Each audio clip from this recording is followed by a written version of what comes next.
Listen carefully, because what you are about to hear is not about blame, not about labels, and not about fixing someone else. It is about understanding the quiet psychology of avoidance, and, more importantly, reclaiming your own power. An avoidant often treats options better than their real choice, because options live in the imagination, and the imagination is a safe place.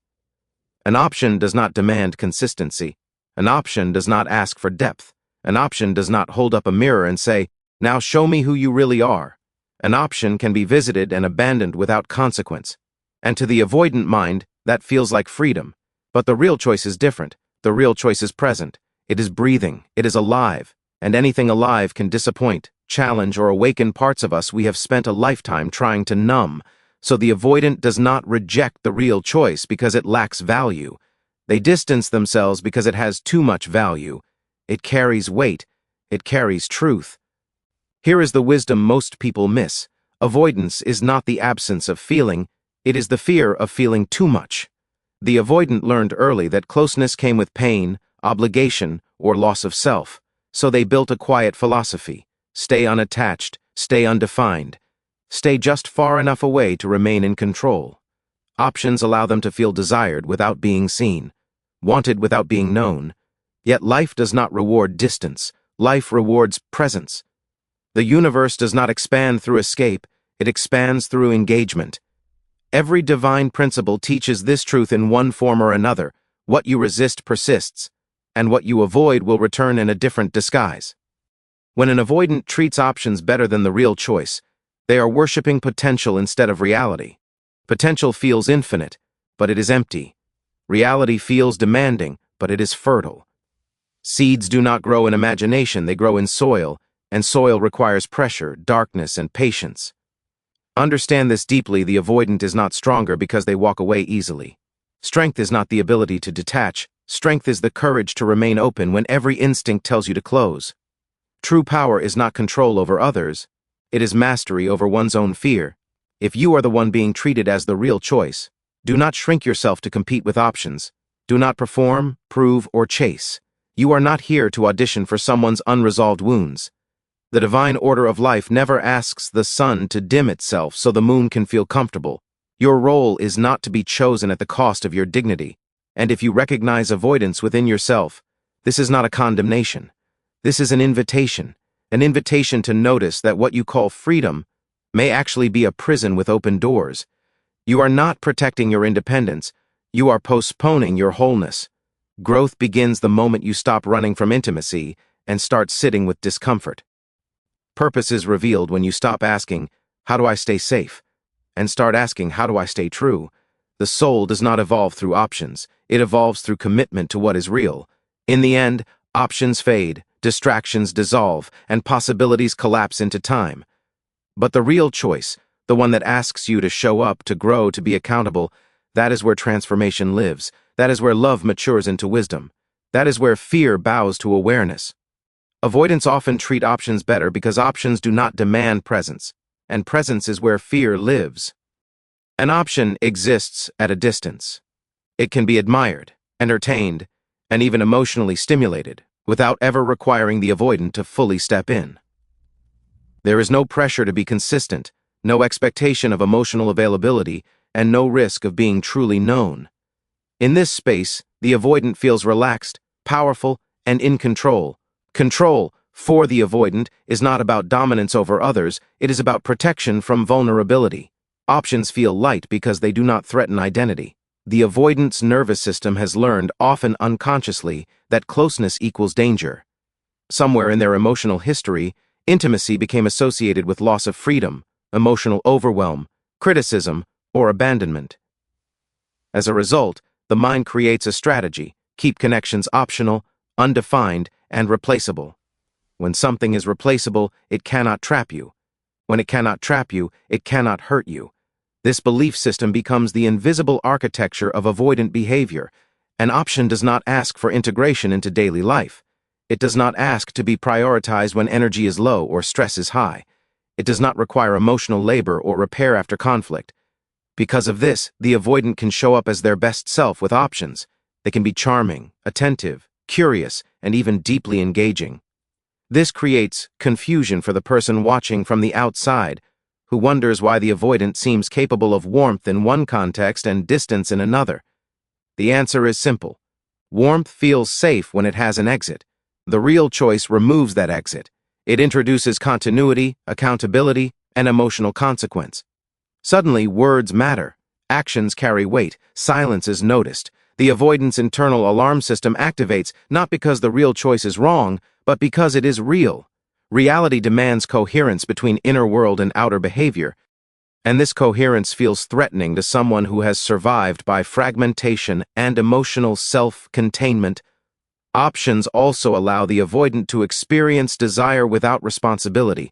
Desire alone is intoxicating. It feeds the ego, reassures self-worth, and creates the illusion of connection without the work of sustaining it. Responsibility, however, introduces the possibility of failure. To stay present with a real choice means accepting that one might disappoint, be misunderstood, or fall short. For an avoidant, who often carries a hidden fear of inadequacy, this risk feels unbearable, so the mind chooses the path where admiration can be received without exposure. There is also a temporal illusion at play. Options live in the future or in fantasy.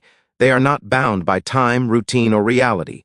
The real choice exists in the now, where imperfections are visible and expectations are unavoidable. The avoidant prefers what has not yet become real because it can remain ideal. Once something becomes real, it loses its imagined perfection, and perfection is often used as a shield against emotional closeness. Treating options better is not a conscious manipulation, it is a nervous system response. The avoidant's body relaxes around what feels non-binding and tightens around what feels permanent. This is why logic, reassurance, or affection alone rarely change avoidant behavior. The issue is not a lack of understanding. It is a deeply ingrained association between closeness and threat. Until the avoidant becomes aware that freedom does not come from distance but from emotional safety within themselves, options will continue to feel easier than commitment. Options ask nothing of the soul. The real choice asks for presence, growth, and courage. And for someone who has learned to survive by staying emotionally mobile, courage feels far more dangerous than distance. The real choice triggers fear because it brings the avoidant face to face with intimacy, and intimacy is not merely closeness, it is exposure. When someone becomes the real choice, they are no longer an idea or an experience, but a living presence that sees patterns, notices inconsistencies, and feels the emotional shifts that options never register. This level of visibility threatens the avoidant's sense of safety, because being seen means being evaluated, and being evaluated feels like standing unprotected in emotional light. Responsibility is another silent trigger. With the real choice comes the unspoken understanding that actions have consequences. Words must align with behavior. Promises, even implied ones, carry weight. For the avoidant, responsibility feels like a narrowing of space. It activates an old fear that once they commit, they will lose autonomy, be consumed by expectations, or become emotionally responsible for someone else's happiness. This fear is rarely conscious, yet it shapes every withdrawal, delay, and emotional shutdown. The avoidant often associates closeness with emotional burden. They may have grown up in environments where love came with obligation, guilt, or role reversal. As a result, intimacy does not feel nourishing, it feels demanding. When someone becomes the real choice, the avoidant anticipates being needed in ways they do not trust themselves to sustain. Rather than risk failing, disappointing, or being overwhelmed, the avoidant retreats into emotional distance, where needs are minimal and escape is always possible. Accountability intensifies this fear. The real choice reflects back not only affection but also inconsistencies. Patterns cannot hide in proximity. Avoidants often rely on compartmentalization to function, keeping emotions, roles, and identities separate. Intimate relationships dissolve these compartments. They require integration, and integration threatens the avoidant's internal order. Being accountable means being known over time, and being known over time risks exposing unresolved wounds, emotional limitations, and fears of inadequacy. There is also a deep fear of dependency, both giving and receiving it. To the avoidant psyche, dependency is equated with weakness. Needing someone, or having someone need you, feels like a loss of control. The real choice introduces mutual reliance, even in subtle forms, and this mutuality feels dangerous. The avoidant may unconsciously believe that once dependency forms, leaving will cause devastation, either to themselves or the other person. To avoid that perceived destruction, they keep emotional investment shallow. Emotional accountability also brings the possibility of conflict. Options can disappear at the first sign of discomfort, but the real choice invites repair rather than escape. Repair requires vulnerability, emotional language, and tolerance for discomfort. For someone whose nervous system equates emotional intensity with threat, conflict feels catastrophic rather than constructive. Distance becomes the avoidant's preferred regulation strategy, not because they lack care, but because closeness overwhelms their capacity to self-soothe. The paradox is that the avoidant often feels more themselves with options because there is no pressure to sustain an emotional self. With the real choice, they feel watched, measured, and expected to be consistent. This consistency feels like a performance rather than an expression, because they have not yet learned to feel safe being emotionally present without losing themselves. Fear of intimacy, responsibility, and accountability is not a moral failing, it is a protective adaptation. The avoidant is not avoiding love, but avoiding the pain they associate with closeness. Until they learn accountability does not erase freedom, and intimacy does not require self-abandonment. The real choice will continue to feel heavier than options. And so they step back, not because the connection lacks depth, but because it has reached a depth they have not yet learned how to hold.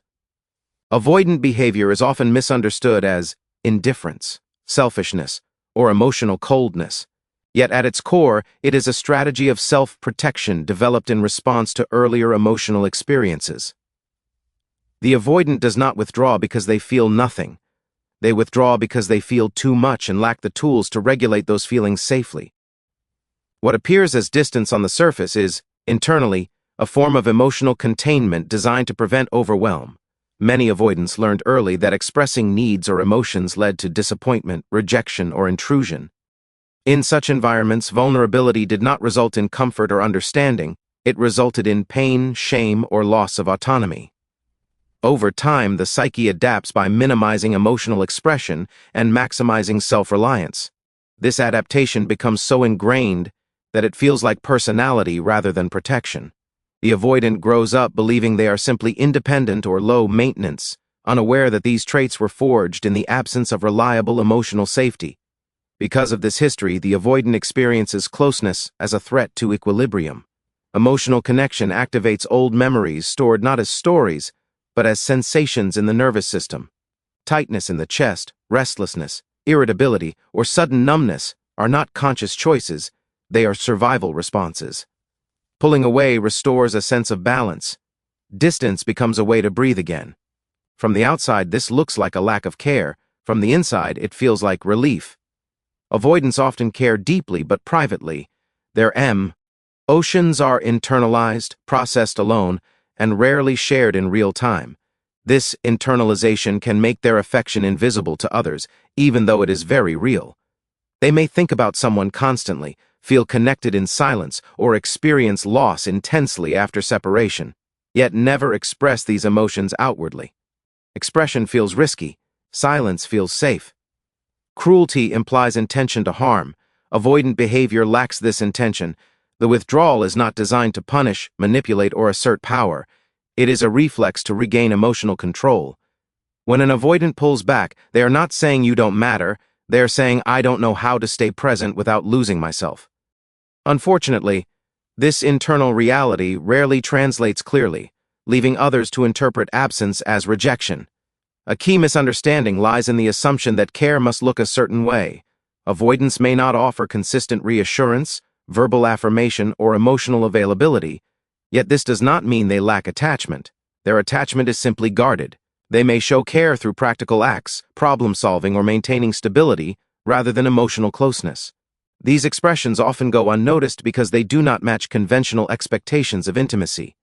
The avoidant's self-protection is also fueled by a deep fear of being a burden. They may believe their emotions are inconvenient or excessive, leading them to suppress needs rather than share them. In relationships, this suppression creates emotional distance, reinforcing the cycle of misunderstanding.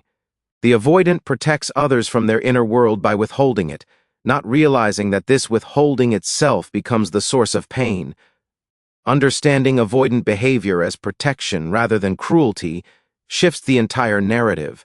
It allows compassion without excusing harm and clarity without personalization. The avoidant is not heartless, they are cautious, not uncaring, but unsure how to remain emotionally open without losing stability.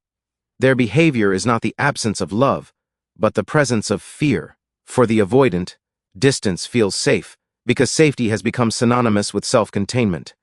When emotional space exists, the nervous system remains calm, the mind feels organized, and the sense of identity stays intact. Closeness, on the other hand, introduces unpredictability. Another person's needs, emotions, and expectations begin to interact with the avoidant's internal world, and this interaction feels like a potential invasion rather than a shared experience. To maintain inner order, the avoidant retreats into emotional space where nothing is demanded and nothing can overwhelm. The fear beneath this preference is not a fear of love, but a fear of losing the self. Many avoidants grew up in environments where individuality was not respected, where emotional closeness came at the cost of autonomy. They may have felt engulfed by a caregiver's needs, controlled by expectations, or unseen as separate individuals. As adults, intimacy unconsciously triggers the memory of being absorbed into someone else's emotional world. Distance restores a sense of sovereignty. It allows the avoidant to feel whole, separate, and in control. Closeness also dissolves emotional boundaries, and for someone who never learned how to regulate emotions collaboratively, this dissolution feels dangerous. When two inner worlds meet, emotions transfer, influence, and resonate. For securely attached individuals, this resonance feels comforting. For avoidants, it feels destabilizing. They may struggle to distinguish where their feelings end and another person's begin. Distance reestablishes clear borders. It simplifies emotional reality and reduces internal noise. Another reason closeness feels unsafe is that it invites dependency, even in subtle forms. Shared routines, emotional reliance, and mutual influence naturally develop in intimate relationships. To the avoidant, dependency is perceived as vulnerability without guarantee. They may believe that once dependency forms, they will either be trapped or abandoned. Both outcomes threaten the self they have worked hard to protect. Distance allows them to engage without entanglement, to connect without risking collapse. The avoidant's sense of identity is often built around independence and self-sufficiency. These traits are not preferences, they are defenses. Closeness challenges this identity by revealing needs, emotional limits, and desires for connection. Acknowledging these needs feels like weakness. Distance allows the avoidant to maintain an image of strength and control both to others and to themselves. It is easier to believe I don't need this than to admit I want this and it scares me. There is also a fear of emotional permanence. Closeness implies continuity over time. It suggests that feelings will deepen, expectations will grow, and separation will become more painful. For someone who equates pain with danger, this trajectory feels intolerable.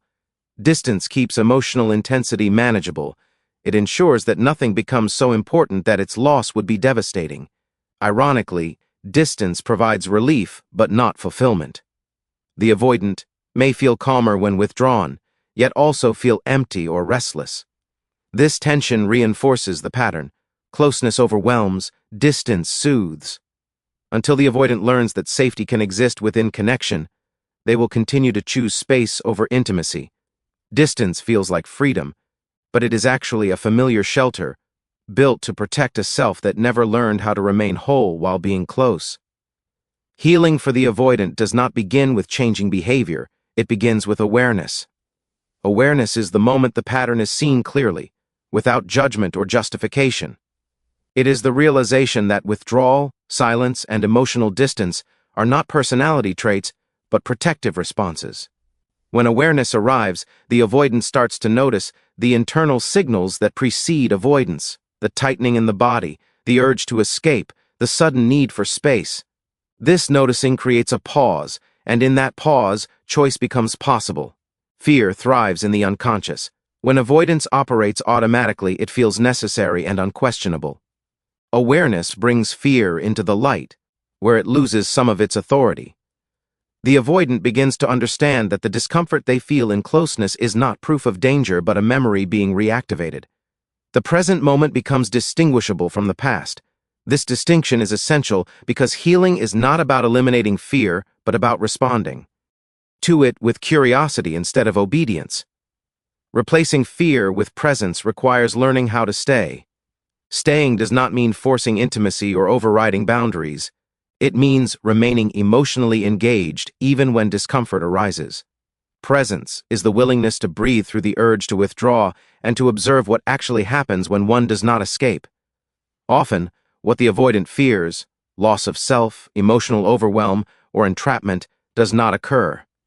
The nervous system, however, needs repeated experiences of safety to learn this truth. Presence also involves developing emotional language. Avoidants often lack practice in naming internal states because emotions were once unsafe to express.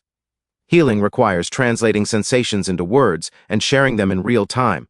Saying "I feel overwhelmed and need a moment, but I'm not leaving" is profoundly different from disappearing. This form of presence maintains connection while honoring limits. It teaches the avoidant that closeness and autonomy can coexist. Another crucial element of healing is learning self-regulation within connection. Avoidants tend to regulate emotions alone, through distance and detachment. Presence invites co-regulation, the experience of calming the nervous system while remaining connected to another person. This may feel foreign and uncomfortable at first, yet over time it becomes the foundation of emotional safety. The avoidant learns that they do not have to manage everything alone, and that sharing emotional space does not result in loss of control. Awareness also reveals the cost of avoidance. While distance may reduce anxiety in the short term, it often leads to loneliness, misunderstanding, and missed intimacy. Seeing this cost clearly creates motivation for change. Healing is not driven by shame or pressure, but by the recognition that old strategies no longer serve the life one wants to live. Awareness transforms avoidance from a reflex into a choice, and once something is a choice, it can be changed. Presence is a practice, not a destination. There will be moments of withdrawal, missteps, and regression. Healing does not require perfection, it requires honesty. Each time the avoidant notices the urge to flee and chooses to stay a little longer, the nervous system learns something new. Over time, fear loosens its grip, and presence becomes less threatening. When awareness replaces fear, and presence replaces escape, the avoidant begins to experience intimacy not as danger, but as expansion. The self does not disappear in connection, it becomes more fully known, and in that knowing, true freedom, freedom within closeness, finally becomes possible. Thank you for giving your time, your attention, and your openness to this message. Until we meet again, walk in awareness, choose presence, and take care of your inner world. In the end, understand this truth deeply. Avoidant behavior is not about a lack of love, value, or connection. It is about fear meeting intimacy without the tools to stay present. Options feel easier because they ask nothing of the soul, while the real choice asks for courage, accountability, and growth. But growth has never lived in what is easy. It lives in what is honest. When awareness replaces unconscious fear and presence replaces the habit of escape, something powerful happens. The heart learns that closeness does not erase identity, and commitment does not imprison freedom. What once felt threatening becomes transformative. The real choice is not the loss of self, it is the place where the self finally matures. Thank you for listening with an open mind and a willing heart. Goodbye for now. Stay conscious, stay grounded, and remember that true strength is the courage to remain present.